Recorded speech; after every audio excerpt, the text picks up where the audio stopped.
د دوه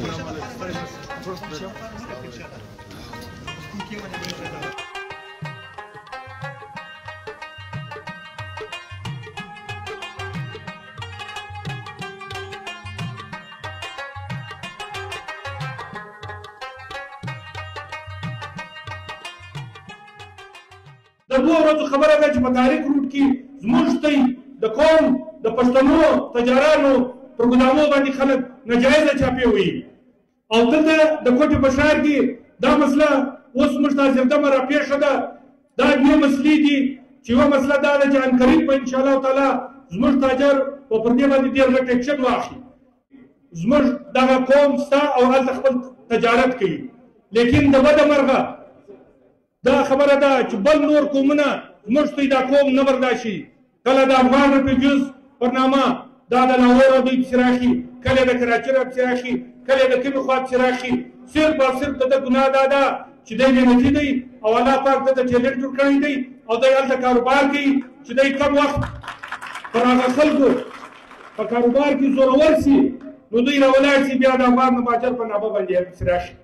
اوس موږ ډېر دلته تجاران ناست دي لکه حاجي ابراهیم هغه د ده ور چې دی هغه زه نه یادوم کې بیا حاجي ابراهیم پېژني نه حاجي سرکۍ دلته دا دی ناست دی چې ډېر زموږ غټ تاجر دی او زموږ ته د دې پټې خلکو حاجي فضل نور داسې نومونه زه راخمه چې په لاهور کې د وړو د وریجو مطلب هلته نومونه خلاص کړي دي خو هغه خلک دا نه برداشت شي.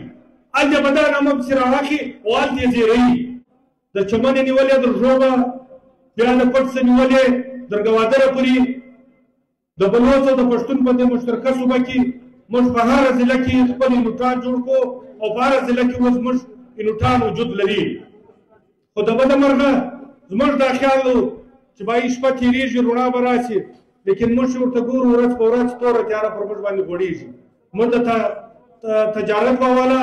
زموږ په نور سیسټم باندې تاسې خلک ښه خبر یاست چې نن دا وخت زموږ دوه باډره دي چې زموږ دوه قومه د دې سره منسلک دي. د تبتان د باډر سره بلوڅ قوم دی، د چمن د باډر سره پښتون قوم دی، لیکن د بده مرغه نن هغه دواړه باډران په نه څه بانه باندې پر موږ باندې بند دي.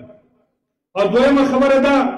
چې زموږ کوم دلته تجاران دي چې د دې د باډر د کار سره منسلک وو هغه بالکل دا وخت بېروزګاره دي. او دویم دغه ستونزه موږ ته راپېښه ده. یو انګریز خو ویلي دي وایي هلته دغه یې تاجر سیاست شروع کړي وایي دا ډېره بده ده، لیکن اوس موږ مجبوره یو چې تاجر به اوس موږ سیاست ته راووځو. ولې چې زموږ کاروبار هغه د سیاست سره منسلکه دی. که موږ چیرې سیاست ونه کړو موږ خپل کاروبار نشو کولی. موږ په یو سیمه منطقه کې پراته یو ولې سې نیولې د هر ځای باندې د پرنټیر کور والا د امن د امان په حواله باندې دوی دلته پوسټونه جوړ کړي دي او کار رنګ د امن د امان ورکړی دی. کار چیز کوي په څوکۍ په معلوم سره دغه کړي دي، څوکۍ مال سره روان دي سره روان دا بوزي بیا سګرټ چټه کې بیا وسوتي وای دا غیر کام نه دی. الله کته د چا اجازه درکړي ته د خلکو معلومه شوه ته د دې اجازه در سره لري نه او ته دا روډونه دي بلا کړي دي په روډو کې غټي ګاډي دي په ګاډو دا روډونه بند یو دا سرینه چوک چال او د مې واخه دا بل چې موږ زو در سرینه وټل چوکې څخه د نیو کلو خاطه چې ګرځو په دا چوک باندې څال خلکو روډونه بند کړي دي. او دویمه زموږ یو مسله چې کوم موږ ته راپېښه ده هغه د افغان مهاجر ده چې د ننه پورې په انسانیت کې او د دنیا په قانون کې دا ظلم نه دی شوی لکه نن چې د افغان مهاجر سره کېږي. دا ډېر غټ ظلم دی. د دنیا په یو قانون نه دی چې دی د 25 کاله تېر کړي او دی د هغه باوجوده شړل کېږي او ته ته به وایي چې ته به ځې او نه د هغه د ښځو عزت ساتي او نه هغه د کوچنیانو په باندې شفقت کوي او په ډېره بېدردي سره د دا ښار او د دا وطن نه باسي. موږ مرکزي انجمن تاجران د دا سټیجه موږ د دې سخته غندنه کوو او موږ دا وایو چې وروره افغان مهاجر چې ته وایې چې زما په علاقه کې دی پروت دی که یو وجه ده خو ټیک دی په لاهور لفظل دی تېره پسې راواخه که کراچۍ لفظل دی دې پسې راواخه دا زما سیمه ده دا زما وطن دی دی زما ورور دی زه به دله ځم دی به ما له راځي ما او دی په کاروبار سره کوو هېڅوک دا اختیار نه لري چې داسې بېدردي باندې سیاه کړي. خو مرکزي انجمن تاجران یا قوم یې نه الله موږ ویني که رحیم دی که زه یم که زموږ نور ملګري دي که سعدالله دی نور زموږ د کابینې ملګري دا ټول چې زموږ په وس کېږي موږ هغه وس ورسره کړی دي. که په خوښۍ کېږي که په بله یو ذریعه باندې کېږي خو موږ د دې مخنیوی کړی دی دا افغان مهاجر چې دی پسې اخي اوس دی یوه ځان ته حساب نه لري ته به ضرورت نه ورته لرې زه ضرورت ورته لرم دا زما ورور دی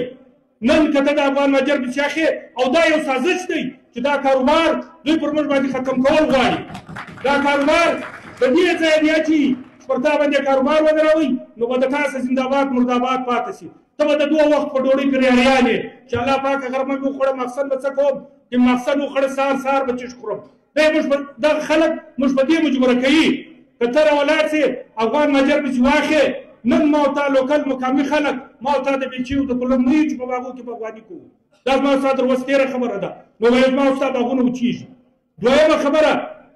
چې مزدور طبقه ده زما په ګلۍ کې زما د ګېټو مخ ته چلۍ چله پیپې پټاوئ چې دا ناره وسوه در ماپښینه پرې کار لګیا و د ماپښینه بعد خلک ورک شو بابا خلک پر کومه ولاړو ول د دوی پر کور یې چاپې ولیدې کوچنیان یې ځای کړي دي دوی دورې ولاړو افغانستان ته هغه چرۍ ما په دا لاس ډکه کړې ده چې بل مزدور نشته چې ټیکهدار یې راولي دا کار کوي دا به زموږ ته څالي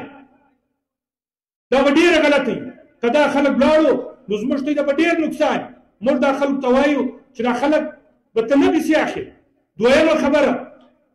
دا به سیاست نه دی دا زما او ستا حق دی زما او ستا غرونه زما او ستا معدنیات پر خلکو باندې خرڅ کړي دي چې زما او ستا نمونه نه دي زده هغه رالو غرونه یې په ټیکه اخیستي زما او ستا د وطن زما او ستا د علاقې زما او ستا د قوم معدنیات باسي زه دا وایم کار څو موږ تاجر یو لیکن هر هغه تیر اقتصاد ورکوو چې څوک دا ناجایزه د موږ سره کوي په دې کې هر څوک ودرېږي دی موږ انجمن تاجران یې ملګري یو پر قومي شوبه موږ ته ګرده یو یو که تاجر دی